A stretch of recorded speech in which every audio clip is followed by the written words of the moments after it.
Welcome to A1 TV Telugu news. నేను భువన. Details చూద్దాం. శ్రీకాకుళం నియోజకవర్గంలో టీడీపీ పార్టీ 44వ ఆవిర్భావ దినోత్సవాన్ని ఘనంగా నిర్వహించారు. స్థానిక ఎమ్మెల్యే గొండు శంకర్ ముఖ్య అతిథిగా హాజరై పార్టీ జెండా ఆవిష్కరించి వేడుకలను శ్రీకారం చుట్టారు. ఈ సందర్భంగా నందమూరి తారక రామారావు విగ్రహానికి పూలమాలలు వేసి నివాళులు అర్పించారు. అనంతరం జరిగిన సమావేశంలో పార్టీ భవిష్యత్తు వ్యూహాలు, ప్రజా సమస్యలపై చర్చించి గ్రామ స్థాయి నుండి పార్టీ బలోపేతంపై దృష్టి సారించాలని పిలుపునిచ్చారు. కార్యక్రమంలో పార్టీ నాయకులు, కార్యకర్తలు పెద్ద సంఖ్యలో పాల్గొన్నారు. రోజు ఆనందోత్సవాలతో ఉత్సవాలు జరుపుకున్నటువంటి రోజు. ఎందుకంటే కీర్తిశేషులు, గౌరవనీయులు, పూజనీయులు శ్రీ నందమూరి తారక రామారావు గారు తెలుగుదేశం పార్టీ దేశవ్యాప్తంగా మద్రాసీలుగా మనల్ని పిలిచేవాళ్ళు. తెలుగువారంటే ఎవరు కూడా తెలియని పరిస్థితి. ఢిల్లీలో ఎవరు వెళ్తున్నా తెలుగువాడంటే మద్రాసి అనే పరిస్థితి.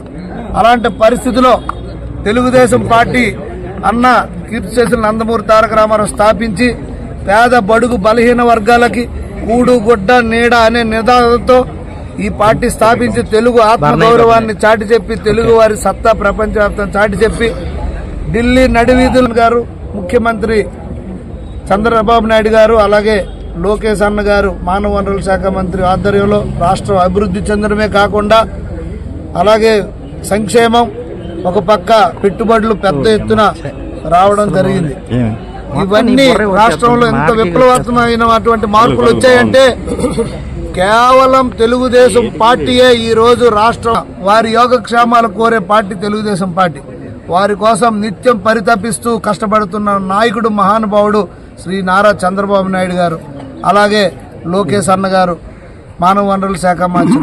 తప్పకుండా తెలుగుదేశం ప్రభుత్వం, తెలుగుదేశం పార్టీ తెలుగు వారి యొక్క శ్రేయస్సు కోరే పార్టీ, తెలుగు ఆంధ్రప్రదేశ్ అభివృద్ధి కోరే పార్టీ. వాటి కోసం ఎంతటి కోసమైనా పోరాడుతుందని ఈ సందర్భంగా తెలియజేసుకుంటూ మరొక్కసారి తెలుగుదేశం పార్టీ కుటుంబ సభ్యులకు అందరికీ పేరు పేరున